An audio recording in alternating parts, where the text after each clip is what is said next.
जातिविधानस्य धार्मिकस्य तदा गग ऊर्ध्वचिद्रेण गच्छन्ति प्राणास्तस्य सुखेन हि।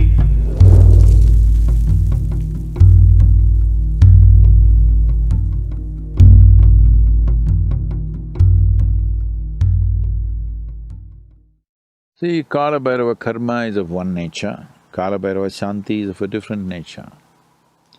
If you're talking about people who have been long dead means dead for more than 48 days or 90 days, they're dead, or let's say more than 9 months, they're dead. So they're long dead. 1 year, 2 year, 10 years, not much difference. Beyond 12 years, beyond 11.5 years, beyond 4,356 days, there is a difference. Within that,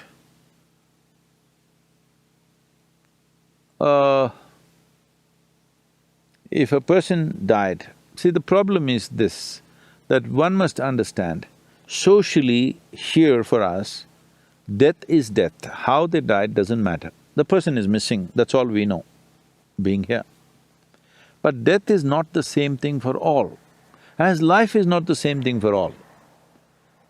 So many millions of children are born every day. Do all of them play out the life the same way?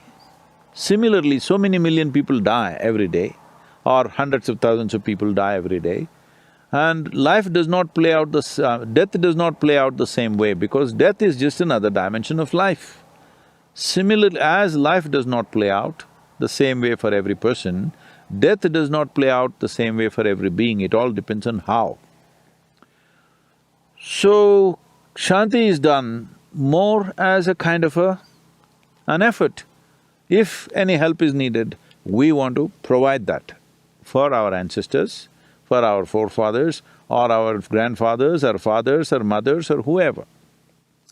What is the help that we are trying to provide? What can we do? It is like this. I'm continuing to use this analogy for quite some time because I think that's the best analogy we have found yet. It's like a bubble. See, in my personal experience, when you leave the body,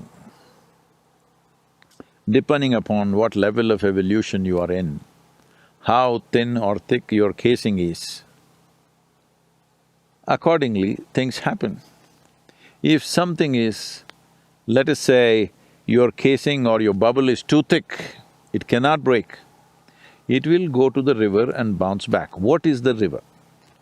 River is a stream of energy, a kind of energy which is neither life nor death, but a completely different kind of energy, which for lack of words, we can say a kind of energy which saves you, dissolves you, so it is called as Vaitarni in Indian tradition. Vaitarni means it is a savior, one who is good at saving you. So what is the saving? It is not a physical river, it's a metaphorical expression, but there is a stream of energy. When disembodiment happens, naturally every being moves towards this river. Some will bounce back, some will soak in it, some will easily cross it, some just dissolve right there. So if somebody crossed the river or somebody bounced back, these two people you can help. If they have bounced back or if they've still not crossed the river, let's not say bounce back, they've still not crossed the river, now you do Kalabhairava karma.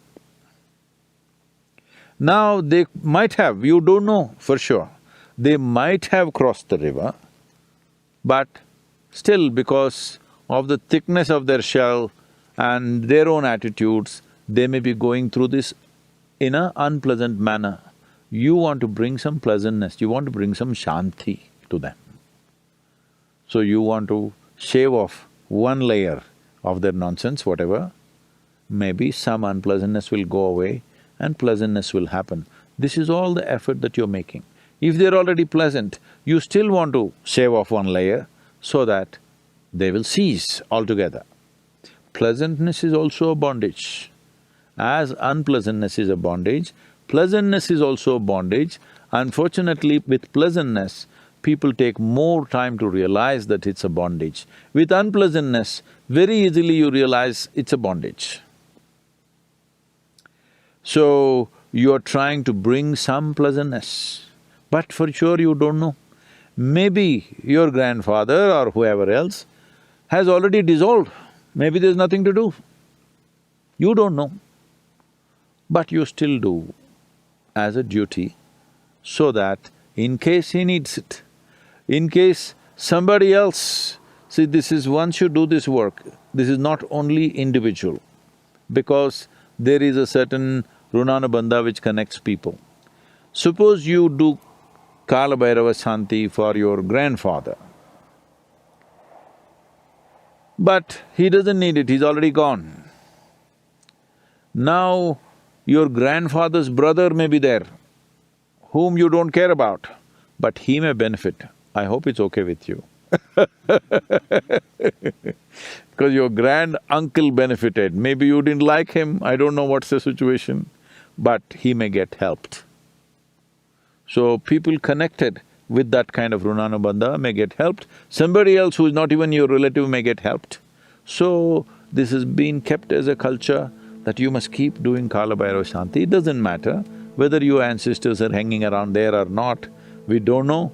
Maybe they've dissolved, maybe they've attained to mukti, maybe they're come back and reborn and again, it doesn't matter what, you keep doing it so that all the related people will benefit from that.